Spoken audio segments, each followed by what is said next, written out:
Oui, venez, moi.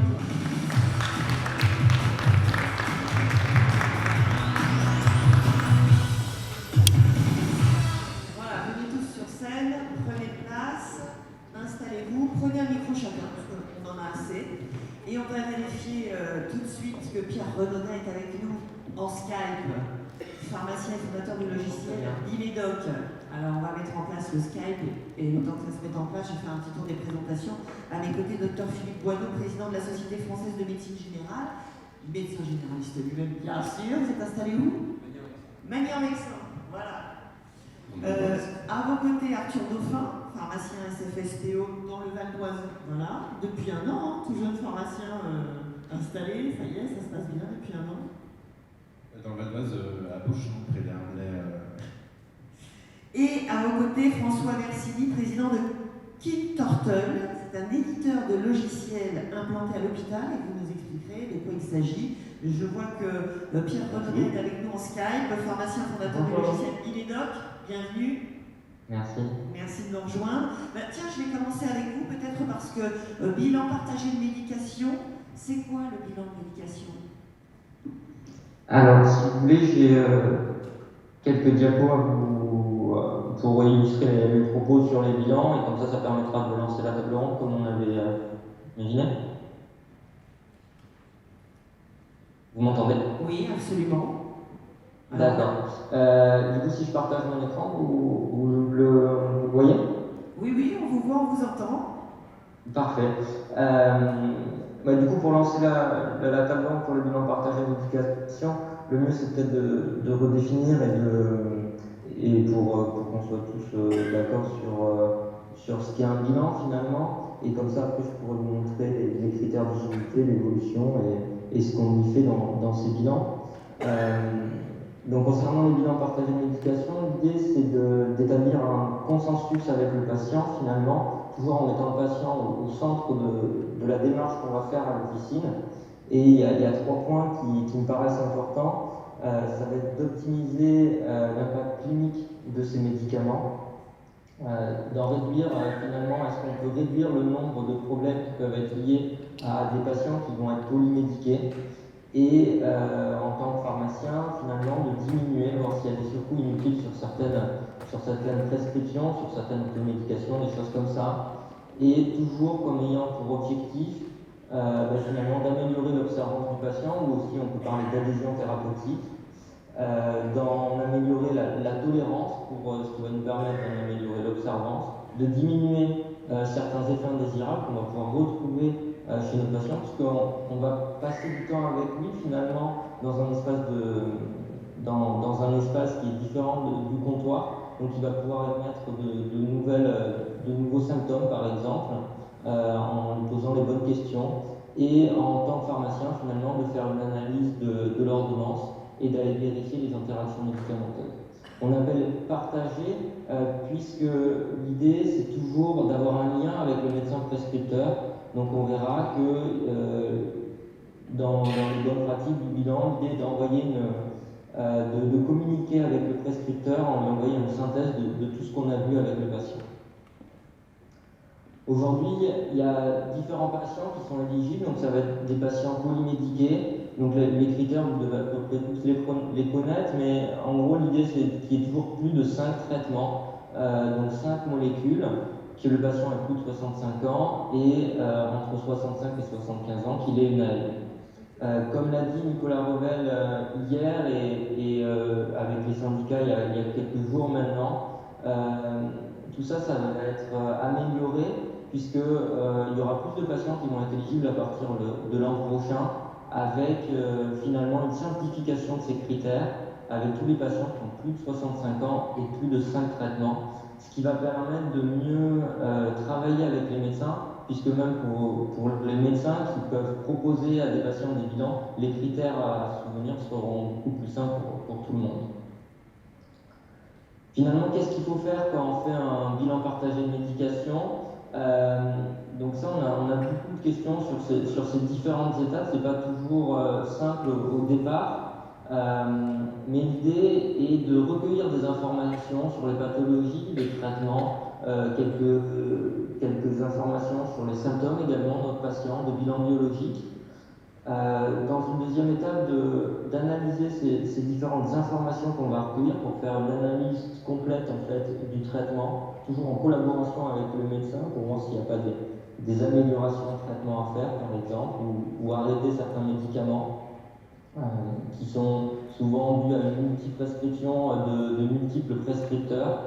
Et finalement, une fois qu'on a trouvé un consensus avec le patient et avec le médecin, on va pouvoir rentrer dans l'étape de conseil avec le patient, lui expliquer en fait les modifications et lui donner certains conseils sur les traitements. Et 6 mois après, l'idée c'est d'avoir un suivi du patient dans le temps et donc de faire un suivi de l'observance pour voir si tout ce qu'on a fait 6 mois avant continue à marcher chez ce patient.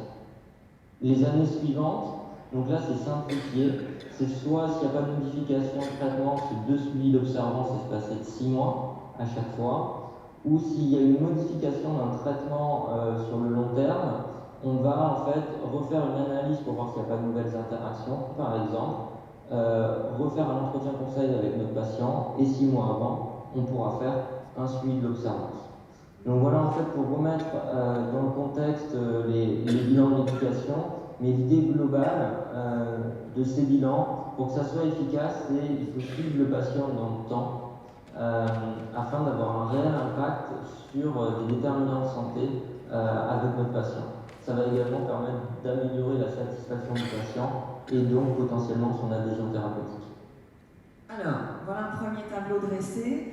Moi j'ai vu en titre, ça s'appelle un bilan partagé de médication. Partagé, ça veut dire quoi, Philippe Bonneau? C'est avec le médecin généraliste? Et là, moi je parlais sans expérience du sujet, puisque je n'ai pas encore eu l'occasion d'avoir de bilan partagé pour mes patients, sans que je sache pourquoi, est-ce que je n'ai pas été les chercher, est-ce que les pharmaciens n'en font pas non plus. Mais on n'a pas eu l'occasion de discuter. Ce qui est sûr, c'est que la réflexion qu'on a au sein de la Société française de médecine générale sur ce bilan, elle est mitigée parce que on a le sentiment aujourd'hui qu'on a loupé une petite étape et peut-être que les mots utilisés dans la présentation en sont témoignages. Je pense que pour moi ça ne pourra marcher que s'il y a un travail en commun avec une vraie relation de confiance entre le médecin et le pharmacien. D'abord parce que c'est une relecture de notre travail, donc voilà, ça peut se faire que si ça se fait de manière constructive. Et puis, je veux dire, ça ne peut pas se faire par patient interposé, c'est-à-dire que ça ne peut pas être le patient, le lien entre le médecin et le pharmacien. Le lien, il doit se faire entre nous. Et donc, il faut le construire, ce lien, parce que bon, il y a 2 ans, quand j'étais venu à Spot Pharma, on avait fait une petite étude qui montrait qu'il y avait des attentes fortes des médecins généralistes sur l'activité, l'aide que pouvaient apporter les pharmaciens dans notre pratique, et que finalement, elle n'était pas toujours retrouvée au quotidien. Et aujourd'hui, nos relations se résument trop souvent à des relations liées aux problèmes qu'on peut rencontrer, donc à des choses négatives, et pas assez de choses constructives qui permettront d'améliorer nos relations. Donc voilà, moi je pense que c'est une chose importante parce que le rôle du pharmacien en prescription, il est incontournable. Déjà avant le bilan partagé, il y avait une responsabilité du pharmacien sur la prescription et sur les conséquences de nos prescriptions. Donc ça existe depuis longtemps. Mais l'idée qu'on puisse relire et faire des propositions sur nos ordonnances est une bonne idée, à condition qu'elle s'accompagne d'un travail collaboratif pour nous. Alors, je voudrais savoir si dans la salle, on a mis en place sur l'application un petit moyen de vous faire participer déjà et d'en savoir un peu plus sur votre pratique au quotidien. Dans la salle, on a 2 choses à vous demander. Donc, je vous demande d'aller sur l'appli et de nous dire si, premièrement, oui ou non, vous avez déjà fait un bilan de médication, si vous en faites beaucoup. Donc, s'il vous plaît, allez sur l'appli, on va voir ce qui s'affiche. Après, si vous n'êtes pas à l'aise avec l'appli, vous pouvez aussi me le dire directement, hein, on est en petit comité, donc à voix haute, vous pouvez me dire oui ou non, mais bon, ça serait intéressant pour tout le monde de voir un peu ce qui ressort. Alors je vous laisse quelques minutes, on verra avec Arthur Dauphin que lui il en fait beaucoup, non, c'est ça? Vous, c'est quelque chose que vous pratiquez? Oui, tout à fait, j'ai pu en réaliser une trentaine déjà. Une trentaine déjà. Je pense que vous êtes un quart dans la salle, parce que, à mon avis, on n'en est pas là. Alors, est-ce qu'on peut avoir le résultat du oui-non?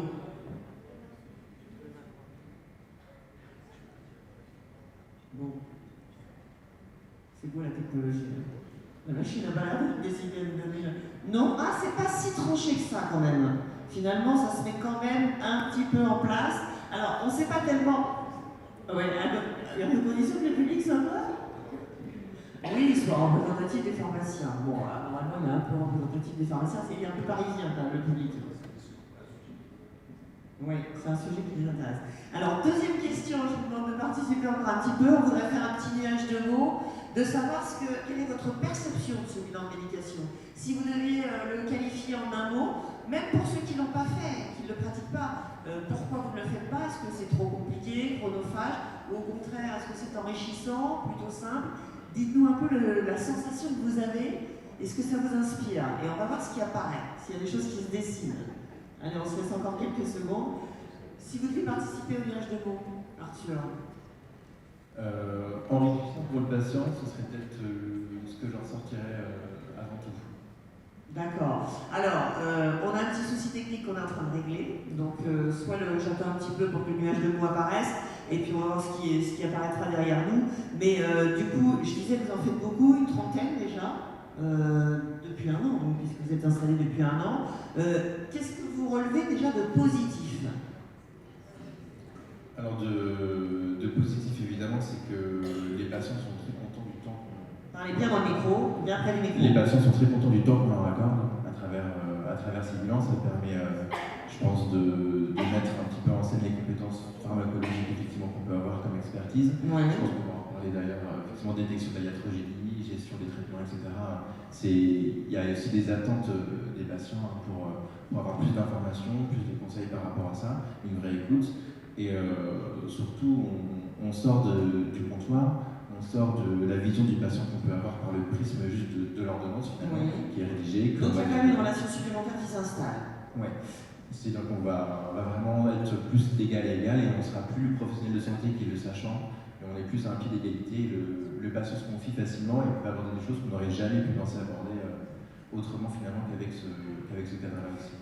Est-ce que, parce que finalement on parle d'observance quand même, en objectif, est-ce que ça change quelque chose concrètement? Est-ce que vous observez un changement? Alors moi j'avais très peur que les patients n'osent pas me dire qu'ils ne prenaient pas tel ou tel médicament ou qu'ils osent un peu se cacher, parce que c'est vrai que par rapport aux médecins, souvent ils n'osent pas trop forcément dire au médecin pendant la consultation ce médicament-là j'ai pas envie de le prendre, ou des fois je le prends pas, pour quelle raison, etc. Et auprès de vous, c'est plus facile. J'étais très surpris qu'il l'aborde très facilement avec une honnêteté presque déconcertante finalement des fois. Et vraiment, ils nous ouvrent du coup leur vie, comment ils vivent la vie avec les traitements. Mais du coup, est-ce que ça veut dire que non pas ils renoncent à un traitement, mais qu'ils l'acceptent différemment? On arrive du coup à le vivre différemment, ce traitement, en tant que patient. C'est ça, c'est au lieu de se dire l'observance doit être de 100% exactement partout, parce que c'est comme ça que nous, en tant que professionnels de santé aussi, quand on met en place une thérapeutique, je pense que c'est aussi l'objectif, pour que ce soit efficace, suivi, etc. Mais c'est vrai que du coup, on prend le patient avec sa vie et le médicament, que ce soit le pilier, les rappels sur téléphone, etc. Ça fait partie de sa vie. Et prendre en compte qu'il y a des difficultés, que des fois on n'a pas envie de prendre son médicament, pas envie d'être malade, et d'accompagner ça, c'est vraiment quelque chose qui est peut-être un peu nouveau et qui m'a ouvert des portes par rapport à ça pour les patients. Alors, on voit ce qui apparaît. Il y a beaucoup de choses, mais quand même, il y a une tendance qui se dessine. C'est vraiment le côté du partage, de la relation, de l'échange, à la fois avec les patients, mais aussi avec les autres professionnels. Ça veut dire qu'on a compris le principe, on va un petit bilan de médication. Nouvelle image du pharmacien, évidemment, qui du coup s'empare d'une nouvelle mission. On a le chronophage. Est-ce que ça fait partie, Arthur, des points bloquants? Chronophage, en partie, au début au moins, c'est vrai que c'est un exercice auquel on n'est pas habitué, parce qu'on ne fait pas de consultation en tant que tel, etc. Donc, mener un entretien avec un certain nombre d'informations à recueillir, des patients qui, des fois, sont peut-être trop bavards, entre guillemets, par rapport à ce qu'on attendrait. C'est pas toujours évident au début, avec un peu de pratique, on arrive à faire tenir, en tout cas, dans des temps raisonnables, récupérer les informations qu'on cherche sans problème. C'est du temps à dédier, c'est sûr, hein, à l'analyse, etc. Moi, j'ai fait avec des outils qui sont libres d'accès public, etc. Donc, il y a quand même un travail derrière pour chercher. De plus en plus, il y a des outils qui se créent pour faciliter et simplifier un petit peu ce travail-là. Mais du coup, effectivement, chronophage, ça peut l'être, mais avec un petit peu d'organisation, ça se passe bien. Alors justement, qu'est-ce que vous avez mis en place, vous, en termes d'organisation, même au niveau technique, comment ça se passe? Quelles solutions vous avez fini par trouver sur le terrain? Alors, comme solution, déjà, c'était surtout pour que les patients sachent bien ce qu'on leur proposait. Moi, j'avais créé un petit flyer qu'on avait au comptoir à disposition, comme ça toute l'équipe pouvait l'utiliser et dire voilà, l'objectif de ce qu'on propose dans les bilans, c'est quand vous pensez que vous avez trop de médicaments, qu'est-ce qu'il y a ressenti que beaucoup de patients vont avoir, que vous avez éventuellement des effets indésirables, ce genre de choses. Nous, on peut vous proposer une solution. Ça se passe de telle manière, c'est un petit peu encadré, c'est pris en charge par l'assurance maladie, c'est transparent pour vous, c'est du temps qu'on vous dédie. C'est un outil du coup qui a permis du coup, de simplifier, de dire les patients ne comprenaient pas forcément ce qu'on leur proposait au début. Parce que c'est vrai que ça change le pharmacien n'est pas que au comptoir, on peut aussi se prendre du temps, se poser et aller plus profondément, ça c'était nouveau et je pense que il y a les patients qui n'avaient pas compris moi en bilan et qui me disent mais qui êtes-vous et pourquoi vous me posez toutes ces questions au début. Ça permet de gagner du temps sur ça, que ce soit bien clair pour tout le monde. Alors, on va demander à Pierre Renaudin et puis après à François Versini les deux solutions qu'il nous propose en fait. Est-ce que Pierre est encore avec nous en ligne? Oui, tout à fait. Voilà, on va le retrouver. C'est quoi la solution d'accompagnement Bimédoc? Alors, Bimédoc, on est parti des deux problématiques. Une qui a été soulevée, c'est que c'était quand même une activité qui est chronophage, qui diffère de l'exercice officinal traditionnel en fait au comptoir. Et donc on a voulu accompagner le pharmacien pour essayer de lui faire gagner un maximum de temps. Ce qu'on fait, c'est qu'on va en fait l'accompagner sur les différentes étapes, sur le recueil d'informations, également sur l'analyse, puisque par rapport sur l'analyse, comme disait Arthur, c'est qu'il est allé chercher sur différentes sources d'informations. Donc nous, on va aller chercher pour le pharmacien automatiquement sur ces différentes sources d'informations, donc les interactions, les médicaments inappropriés, sur la gestion du traitement, et on va lui rapporter l'information directement dans l'application pour lui faire gagner du temps. Finalement, il n'y a pas de ressaisie à faire pour le pharmacien. Également, on va pouvoir créer en fait un plan de prise pour le patient directement à partir de ce qui a été fait dans l'application, pour encore faire gagner du temps, mais améliorer également ce qu'on va apporter au patient. Et par rapport à ce que disait Philippe Boineau tout à l'heure, que pour que ça marche, il faut qu'il y ait une relation avec le médecin.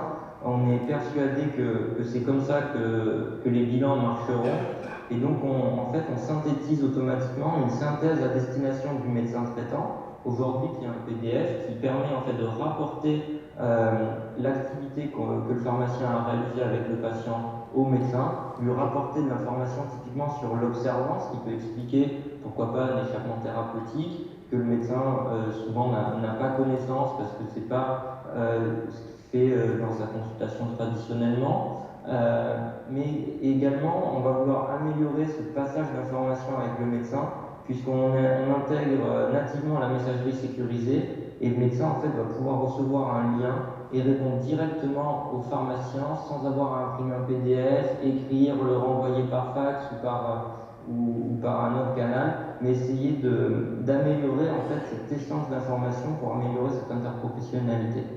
Également, pour faire gagner du temps, la déclaration à l'assurance maladie est automatique, puisqu'on est synchronisé en fait avec le site Amélipro, et on a développé différents outils comme ça qui permettent en fait de diminuer le temps passé à faire les bilans, mais également d'accompagner le pharmacien lors de toute cette étape d'analyse pharmaceutique qui est finalement assez différente d'une analyse qu'on fait au comptoir sur l'ordonnance, mais qui est un peu plus poussée sur l'adaptation à la fonction rénale, des choses comme ça. Et toujours avec cette idée, il faut partager l'information, et donc on met des passerelles en place avec les autres professionnels de santé pour partager cette information. Donc on va déposer également la synthèse automatiquement dans le dossier médical partagé du patient. François Versini, vous, votre solution, qu'est-ce qu'elle propose? Kintoto se situe à une autre strate, donc possiblement Absolument. totalement en synergie avec tout ce qui vient d'être dit. Donc KinTurtle, nous sommes un éditeur de logiciels qui, pour l'instant, est implanté à l'hôpital. Et nous avons travaillé depuis maintenant des années le fait de valoriser ce que le pharmacien hospitalier peut faire dans le cadre de l'hôpital pour éviter les erreurs médicamenteuses et donc pour bénéficier de toutes les informations qui viennent des différents systèmes informatiques cloisonnés et non interopérables en général et faire en sorte que ces données deviennent interopérables, que du coup ils bénéficient de tout un guidage pour voir où sont les risques les plus importants et du coup utiliser son expertise. C'est ça que nous avons réalisé à l'hôpital. Et en l'occurrence, dans le cadre du BPM, ce que nous souhaitons faire chez KinTurtle, c'est la liaison ville-hôpital, de façon à ce que nous avons réussi à décloisonner dans le cadre de l'hôpital, nous le décloisonnons de la même façon entre ville et hôpital, et mettre en synergie le pharmacien d'officine, qui est le professionnel de santé qui connaît le mieux le patient et qui donc est au cœur de comment au mieux détecter les problèmes, mais au-delà de détecter les problèmes, comment détecter quelles données devraient être rajoutées dans le système de santé pour les autres acteurs. On pâtit beaucoup dans la santé d'une informatisation assez archaïque en fait, où on n'est pas du tout encore dans la digitalisation. De fait, le vrai problème, c'est à la fois le professionnel de santé, quand il est le médecin ou quand il est le pharmacien, devrait avoir beaucoup plus d'infos de tous ses collègues pour mieux réaliser son acte qu'il est en train de faire. Et bien sûr, c'est un des premiers enjeux du BPM, que vous ayez le plus d'informations possible venant aussi des autres secteurs du parcours de santé pour encore mieux faire votre BPM. L'autre enjeu, ça va être pendant votre BPM, vous êtes à une position pour saisir certaines informations qui seront extrêmement utiles à l'hôpital, extrêmement utiles dans tout un ensemble d'autres secteurs. Encore faut-il bien sûr que ce que vous utilisez pour faire votre BPM prévoit de vous guider à saisir ces éléments-là et permettre d'échanger. Donc nous, KinTurtle, on est en relation avec les différents éditeurs qui font des outils de BPM potentiels. De la même façon qu'on s'est rendu interopérable avec tout ce chaos informatique qu'on trouve à l'hôpital, de choses qui ne se parlent pas et qu'on arrive à les faire se parler, nous souhaitons, dans les différentes régions de France, nous connecter avec les différents outils dans lesquels vous allez, dans les années qui viennent, faire des BPM. Et ce qu'on va faire, c'est que d'un côté, on va essayer de vous amener des informations supplémentaires pour que votre analyse pharmaceutique soit beaucoup plus complète, et de l'autre côté, que vous soyez un pourvoyeur de données de qualité pour l'ensemble du système, en particulier en synergie avec les pharmaciens hospitaliers. Nous, en fait, chez KT, on s'est mis à fond sur le côté d'amener une digitalisation de nouvelle génération, c'est-à-dire pas l'informatisation classique où en fait on fait un workflow, on rentre des données, mais après les données ne se parlent pas, donc en fait on n'a qu'un tiers du résultat qu'on aurait pu avoir. On est sur la digitalisation avec les données telles qu'elles peuvent être échangées. Et puis derrière, mettre le pharmacien au cœur, parce qu'en fait c'est votre profession qui est la mieux placée pour faire l'articulation entre les données liées à la médication. Et donc il y a une complémentarité hôpital-ville qui peut se faire via vos deux professions, et c'est ça que nous sommes en train d'utiliser. Alors avant de donner la parole, parce que j'ai déjà pas mal de questions qui arrivent, avant de donner la parole à soit les personnes qui sont dans la salle, soit les internautes aussi qui nous suivent. Hein. Donc ils ont été très très nombreux à se connecter hier, et donc on peut imaginer que ça soit pareil aujourd'hui. Philippe Boineau, je voudrais qu'on revienne avec vous sur vraiment pour vous ce qui peut permettre que ça fonctionne. On a compris une très bonne coordination. Est-ce que ça va jusqu'à une formation commune, pluriprofessionnelle? Les pistes, elles sont diverses. Moi juste avant de répondre à cette question-là, moi j'ai une question quand même par rapport au choix, puisque là vous en avez fait 32. Comment ont été sélectionnés les patients? Je pense qu'un an c'est un peu trop tôt pour avoir des retours sur l'efficacité du système. Pardon, pour avoir des retours sur l'efficacité du système, mais la sélection des patients s'est fait comment? C'est-à-dire, est-ce que c'est finalement un choix du patient? Est-ce que c'est une proposition du pharmacien? Comment ça se passe?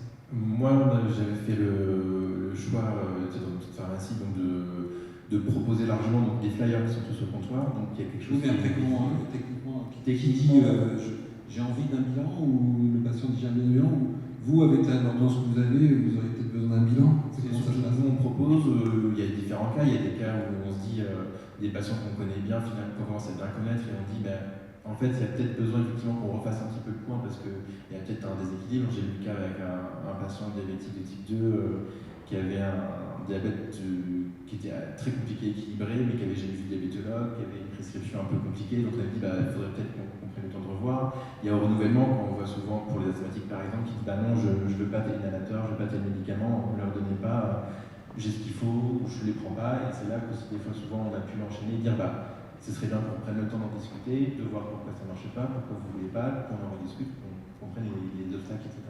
J'ai une question très rapide pendant que vous nous parlez. Combien de temps en moyenne pour un bilan? Alors en moyenne, avec un tout petit peu d'entraînement, l'entretien de recueil dure entre 20 et 30 minutes. Aussi, entre 20 et 30 minutes pour le premier entretien. Après, le temps qu'on passe à analyser, ça dépend des outils, ça dépend de la taille de l'ordonnance, etc. Mais on peut y passer une demi-heure, éventuellement plus, au moins. En solo, oui.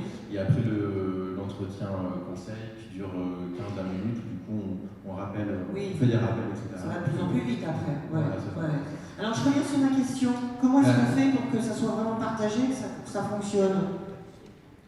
Moi je pense qu'il y a une notion qui est importante, c'est, en écoutant M. Versini, sur la notion d'information et de coordination, c'est-à-dire que le partage d'informations c'est une étape nécessaire parce que c'est comme ça qu'on peut avancer. Après, trop d'informations tue l'information, ça c'est aussi quelque chose que nous connaissons bien. Et puis, le partage d'informations, c'est complètement différent de la coordination. La coordination, c'est une autre dimension. Et cette dimension, elle se met en place par la connaissance des professionnels. Sur le terrain, on est souvent dans un secteur limité, même quand on est en ville, on a quand même un nombre de professionnels limité. Et je pense que des formations communes sur ce sujet-là, qui permettraient, alors sur le sujet, peut-être pas seulement du bilan, mais de la polymédication, qui est quand même un sujet relativement nouveau, parce qu'il faut se rendre compte que pour nous, médecins, il y a 50 ans, on soignait des pathologies aiguës et des pathologies chroniques, souvent une ou deux par patient, et souvent relativement rapidement mortelles, en dizaines d'années, mais quand j'ai commencé il y a 30 ans, il n'y avait pratiquement pas de diabétiques au-dessus de 85 ans. Aujourd'hui, le nombre de diabétiques, la prévalence du diabète au-dessus de 85 ans, il est même entre 70 et 85 ans. C'est-à-dire que les gens vivent plus longtemps, donc ont plus de problèmes de santé parce qu'ils les accumulent. Et on se retrouve sur des ordonnances largement plus de 5 médicaments, avec des médicaments. Il y en avait des ordonnances avec 10 médicaments il y a 20 ans, mais il y avait souvent des médicaments qu'on pouvait supprimer. Aujourd'hui, quand on a une ordonnance de 10 médicaments, supprimer un médicament, c'est compliqué. C'est compliqué de savoir quels sont les choix. La Société française de médecine générale réfléchit sur deux dimensions là, pendant les années qui viennent, qui vont être la multimorbidité et le travail en pluriprofessionnalité. Deux dimensions qui sont tout à fait dans notre sujet d'aujourd'hui. À travers ça, on a découvert deux choses, on a mis en lumière deux choses. D'une part que de plus en plus on a travaillé sur une notion d'axe principal d'intervention. C'est-à-dire que quand le patient il a 5 problèmes, 6 problèmes, 7 problèmes, 10 problèmes, qui donnent lieu à une ordonnance de 5, 10, 15, 20, 15 médicaments, on est obligé de mettre de l'ordre et de choisir un axe principal d'intervention, celui qui va avoir plus d'effet sur les autres aussi.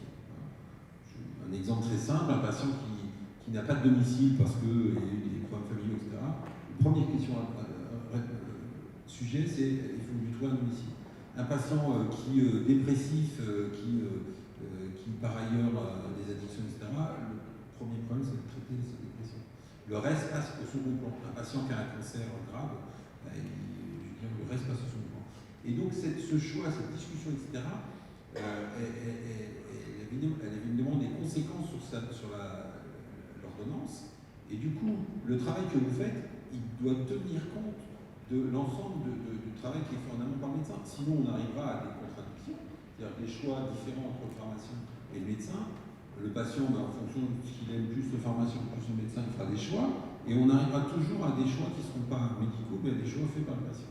Donc ce qui est important, c'est qu'on arrive à travailler ça, et ça, effectivement, par l'intermédiaire peut-être d'un DPC commun, d'une formation qui soit sur le thème de la polymédication, ça peut nous permettre d'avancer et de faire en sorte que ce diagnostic soit finalement un diagnostic souhaité par le médecin.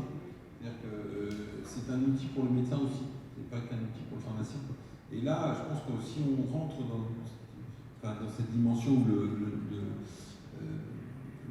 diagnostic que vous faites, il est partagé et souhaité par le médecin, on aura sûrement gagné la partie. Je voudrais qu'on donne la parole, et je vous donne la parole aussi, François Versini, mais je voudrais qu'on donne la parole à Pierre Renaudin aussi pour qu'il puisse réagir sur ce que vous venez de dire.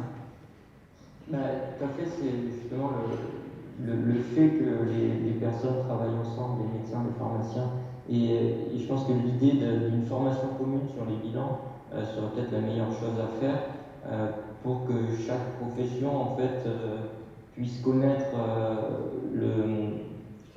finalement la place de chacun dans ce bilan de médication, parce que c'est bien quelque chose de partagé, et il faut que les deux, que ce soit un médecin qui puisse demander un bilan, que ce soit un pharmacien également qui puisse faire un bilan, et qu'il y ait réellement un échange alors pas de diagnostic pour le pharmacien, mais de faire des propositions au médecin, que le médecin fasse des propositions, parce que justement là, il y a énormément de médicaments, et finalement de travailler à plusieurs avec deux formations qui sont différentes, mais on a deux visions finalement, une vision plus médicale, plus clinique, et une vision plus médicament, nous en tant que pharmacien, et d'avoir deux visions partagées là-dessus sur la polymédication permet, c'est ce qu'on voit aujourd'hui à l'hôpital finalement, permet d'arriver à faire des choix thérapeutiques sur certains traitements et d'améliorer, en prenant du temps avec le patient, d'en améliorer l'adhésion, et donc d'avoir des résultats de santé qui seront meilleurs dans le futur. C'est prévu ça, Pierre Renaudin, c'est prévu, une formation pluripro?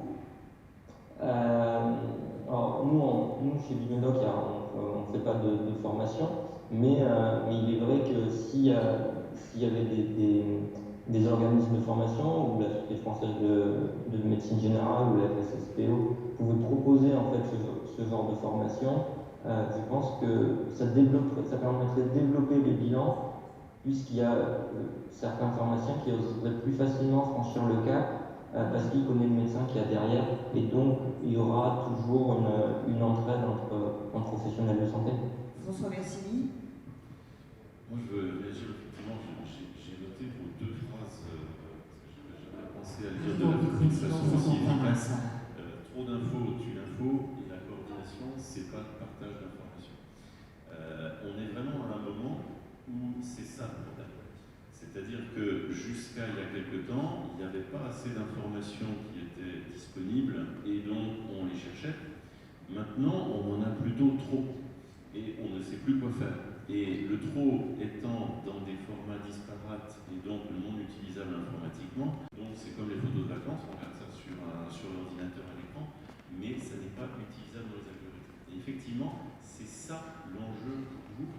En l'occurrence, là où nous mettons le plus d'intelligence artificielle à l'intérieur de l'informatique, c'est surtout pas pour remplacer les professionnels de santé, ça c'est clair, c'est un débat complètement derrière nous, c'est en fait pour faire le tri dans les informations qui vous seront utiles. Et en fait, si vous voulez que le bilan partagé de médication soit un vrai résultat majeur de santé publique, l'enjeu va être justement que dans des sociétés savantes, dans des leaders d'opinion, côté médecins, côté pharmaciens, se pose vraiment la question de quelles informations doivent être disponibles pendant le BPM pour que derrière le BPM se passe de façon optimum, et à la fois propose des changements de médication en direct, et en plus fasse en sorte de saisir de nouvelles informations vraiment utiles. Et c'est là qu'une informatisation qui n'est pas celle d'il y a 20 ans, mais qui est une vraie digitalisation, va devenir le vecteur pour que justement le médecin et le pharmacien puissent travailler efficacement ensemble. Parce que le tout, c'est pas qu'ils se parlent. Parfois, ils ne se parlent pas, et ça, c'est déjà un problème. Mais lorsqu'ils se parlent, il faut qu'ils se parlent sur ce qui est le plus utile. Et c'est là qu'une digitalisation intelligente doit vous aider pour que vous soyez alerté au moment où vous voulez vous parler. Donc en prenant les données, on détermine que là il y a vraiment un cas, il faut que le pharmacien et le médecin se parlent. Deuxième enjeu, au moment où vous parlez, que vous arrivent naturellement les informations qui sont nécessaires à la bonne discussion, pour que l'échange soit fort. Et nous, éditeurs de logiciels, il faut qu'on vous amène ça. Il faut qu'on arrête de simplement vous demander ah, il y a ça qui vous prend du temps, est-ce que je peux vous outiller ça pour vous faire un gentil workflow et vous allez aller un peu plus vite pour faire quelque chose. C'est pas ça l'informatisation. Le vrai enjeu, c'est de travailler avec des sociétés savantes pour voir quelles informations doivent être partagées, comment on va les mettre à disposition pour que la coordination se passe au mieux, et l'informatique peut vous amener ça, c'est ça le défi. Alors, j'ai 4 questions et on va dire qu'il nous reste 4 minutes en gros, donc on va répondre aux 4 questions. Première question qui vous est soumise, les médecins généralistes sont-ils prêts à accorder du temps aux pharmaciens pour parler d'un patient lorsqu'il n'y a aucune nécessité de changement de prescription, mais des difficultés sociales, compréhension du traitement, etc. etc.